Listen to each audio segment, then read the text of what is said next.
Hello everyone, আসসালামু আলাইকুম। কেমন আছেন সবাই? আশা করি যে যেখান থেকে দেখছেন সবাই ভালো আছেন। আমার two days a good day YouTube চ্যানেলের নতুন একটি ব্লগ দেখার জন্য আপনাদেরকে স্বাগতম জানাচ্ছি। তো আজকের ব্লগটি আমি সন্ধ্যা থেকে শুরু করছি। যেহেতু বাহিরে খুব বৃষ্টি হচ্ছে, তো ভাবলাম যে বাসার একটু কয়েকটা ক্যান্ডেল জ্বালিয়ে দেই, এতে করে একটা কোজি কোজি ভাব আসবে আর দেখতেও ভালো লাগে। আজকে একটা পার্সেল রিসিভ করেছি, তো কি সেই পার্সেলটা সেটাই আপনাদের সাথে শেয়ার করছি।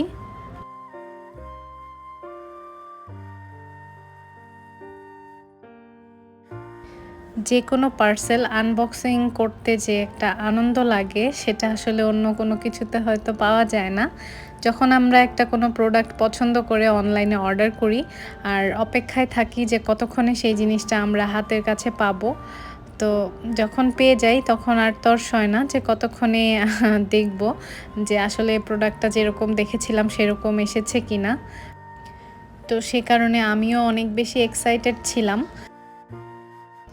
সংসার খরচ থেকে টাকা বের করে একটু একটু করে যে সংসারের জিনিসপত্র কেনা হয়, আসলে এইটার আনন্দ অন্যরকম। আমার মনে হয় একটা ছোট্ট সংসার এভাবেই একটু একটু করে বড় হয়ে ওঠে। তো এই যে এই প্লেট দুটা আমি কিনেছি অনলাইনের একটা পেজ থেকে, এত সুন্দর, আসলে আমি যত সুন্দর বলবো সেটা কম হয়ে যাবে। তো এই ছিল তো প্রথম দুইটা, আর এখানে আরও দুইটা আছে। অ্যাকচুয়ালি এগুলো হচ্ছে হাফ প্লেট, আর দেখতে তো অসাধারণ, কোনো ডাউট নাই, কিন্তু এটার কোয়ালিটিটা আমার কাছে একটু ডাউন মনে হয়েছে। প্লেটগুলো খুবই পাতলা, ধরেন হালকা একটু টাচ লাগলেই ভেঙে যাবে। কিন্তু তাতে কি, শখের জিনিস বলে কথা। আমার অনেক দিন থেকে ইচ্ছা ছিল এই ধরনের সার্ভিং ডিশ নেয়ার, তো যাই হোক আজকে অবশেষে পূরণ হলো সেই শখটা।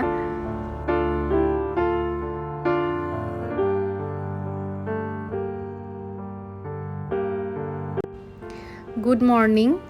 পরের দিন সকালে আবার আপনাদের সঙ্গে কথা হচ্ছে।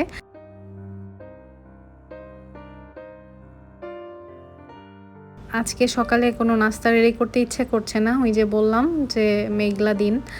তো শর্টকাটে এখন কি করা যায় সেটা ভাবতে ভাবতে মনে হলো যে একটা শর্টকাটে কেক বানিয়ে নিই। সেজন্যই আর কি কেক বানানোর প্রস্তুতি চলছে। আমার রান্নাঘরের জানালা দিয়ে যে এই জারুল ফুলের গাছটা দেখতে পাচ্ছেন, এটা আসলে এত সুন্দর। বর্ষার এই সময়টাতে এই গাছে অনেক ফুল ফুটে আর খুবই সুন্দর লাগে। এখানে যখন আমি কাজ করি, বাহিরে যখন দেখি গাছটা, সেই সাথে সুন্দর ফুল, আর প্রায় সময় এই গাছে পাখি বসে কিচিরমিচির করে। আসলে এটার সৌন্দর্যটা আমি আপনাদেরকে বলে বোঝাতে পারবো না। একে তো সারাক্ষণই পাখি কিচিরমিচির করে ডাকতে থাকে। এই যে দেখেন, আমি যখন কেক বানাচ্ছিলাম তখন কিন্তু এই পাখিটা এখানে বসে ডাকছিল। ভাবছি আজকে কোনো বেশি কিছু রান্না করব না, খুবই নর্মাল খাবার দাবারই রেডি করব, কারণ আমি চাচ্ছি আজকের দিনটাকে উপভোগ করতে। আসলে কাজের মধ্যে থাকা থেকে উপভোগ করা একরকম, আর হচ্ছে কাজ থেকে বিরত নিয়ে সেটাকে উপভোগ করা সেটা অন্যরকম।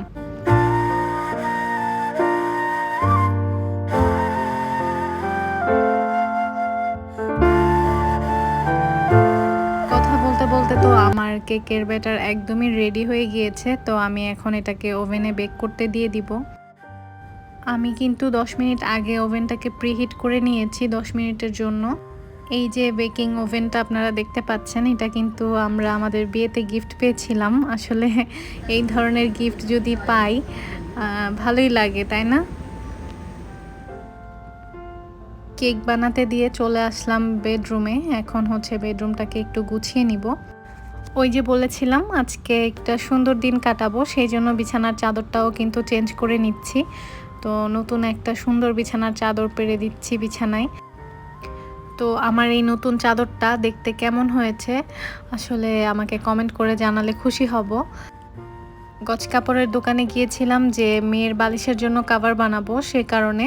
তো ওখানে গিয়ে যখন আমি এই কাপড়টা দেখলাম আসলে খুব বেশি পছন্দ হয়ে গিয়েছে। আর ইদানিং কেন যেন আমার পার্পল, ল্যাভেন্ডার এই ধরনের কালার বেশি ভালো লাগে। তো চাদরটা চোখে পড়লো আর সেজন্যই আর কি কিনে নিয়ে চলে আসলাম, যদিও আমার একদমই তখন প্রিপারেশান ছিল না চাদর কেনার।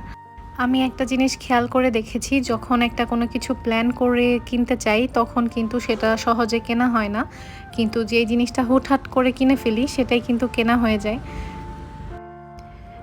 এখন যে ওয়াল হ্যাঙ্গারটা দেখতে পাচ্ছেন এটা তো আমি আমার আগের ব্লগে দেখিয়েছি, এটা আমি আড়ং থেকে কিনেছিলাম।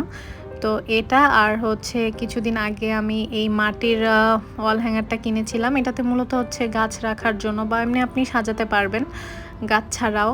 তো এই দুইটা জিনিস দিয়েই আমি আসলে এখন বেডরুমটাকে যতটা সম্ভব একটু মেকওভার করে নিচ্ছি।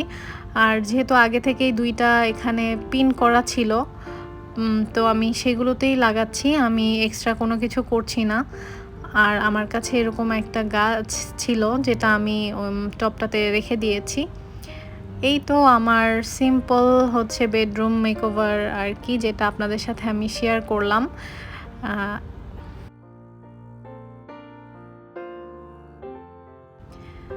তো ঘরটাকে আরও একটু কোজি সুন্দর করার জন্য আমি যতটা সম্ভব চেষ্টা করে যাচ্ছি। আশা করি আমার এই মেকওভারটা আপনাদের ভালো লাগবে। আসলে আমার নিজেরও কিন্তু সিম্পলের মধ্যে এটা পছন্দ হয়েছে। দেখেন আমার রুমের যে দেয়ালের যে কালারগুলো সেগুলোর সাথে বিছানার চাদর, তারপর হচ্ছে পর্দার কালার সব কিছুই কিন্তু ম্যাচিং করে গিয়েছে। তো সব কিছু মিলে একটা কালারফুল কোজি একটা বেডরুম মনে হচ্ছে আমার কাছে। তো আপনাদের কেমন লাগছে আমাকে অবশ্যই কমেন্ট করে জানাবেন। আমার বাসায় তেমন কোনো কিছু নাই, কিন্তু যেই কিছু জিনিসপত্র আছে সেই প্রত্যেকটা জিনিস কিন্তু আমার অনেক বেশি পছন্দের এবং আমার মনের খুবই কাছের।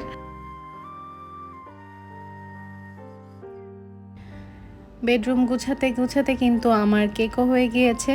তো এখন হচ্ছে কেকটাকে সুন্দর করে কেটে তারপর হচ্ছে আমরা ব্রেকফাস্ট করব সকালের। ইদানিং আমার হচ্ছে কলা দিয়ে কেক বানাতে বেশি ভালো লাগে আর সেটা খেতেও আমার বাসার সবাই অনেক পছন্দ করে। কিন্তু আজকে আমি কলা ছাড়াই কেকটা বানিয়েছি, কারণ আমার বাসায় কলাটা অ্যাভেলেবেল ছিল না। আপনারা কলা দিয়ে কেক ট্রাই করতে পারেন, দেখবেন যে খেতে খুবই ভালো লাগবে। আর দেখেন কি পরিমাণে গরম, একদম ধোঁয়া বেরোচ্ছে। আমার কিন্তু হাতে খুবই গরম লাগছিল, কিন্তু যেহেতু আমি একটু ভিডিও শ্যুট করছিলাম সেজন্য আপনাদেরকে দেখানোর জন্যই কিন্তু এই গরমটা হাতে নিয়ে আপনাদেরকে দেখাচ্ছি। এই যে দেখেন কীরকম সুন্দর হয়েছে, আশা করি খেতেও ভালো হবে ইনশাল্লাহ।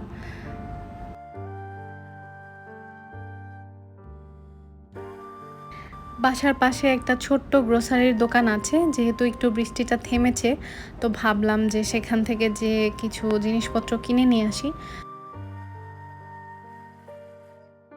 ভিডিওর এই পর্যায়ে এসে যারা যারা আমার সাথে আছেন তাদেরকে অসংখ্য ধন্যবাদ।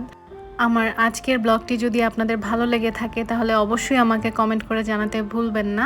আর আমার ব্লগের কোন পার্টটা আপনাদের সবথেকে বেশি ভালো লেগেছে সেই পার্টটাকেও কিন্তু মেনশন করতে ভুলবেন না। আর যারা যারা এখন পর্যন্ত আমার চ্যানেলটিকে সাবস্ক্রাইব করেননি, যদি আপনাদের আমার ব্লগ ভালো লেগে থাকে প্লিজ আমার চ্যানেলটিকে সাবস্ক্রাইব করে দিবেন। কিছু স্পাইডার গাছের বেবি আমি হচ্ছে পানির মধ্যে রেখেছিলাম যেন শেকড় বের হয়, তো শেকড় বের হয়েছে, তাই জন্য কিন্তু আমি আজকে হচ্ছে এগুলোকে আমি পটে লাগিয়ে দিলাম। আর হচ্ছে এখন একটু পানি স্প্রে করে দিয়েছি। এতক্ষণ ধরে ধৈর্য সহকারে আমার সাথে থাকার জন্য আপনাদেরকে অসংখ্য ধন্যবাদ। আমার পরবর্তী ব্লগ দেখার আমন্ত্রণ জানিয়ে এখানেই বিদায় নিচ্ছি। সবাই ভালো থাকবেন। আল্লাহ হাফেজ।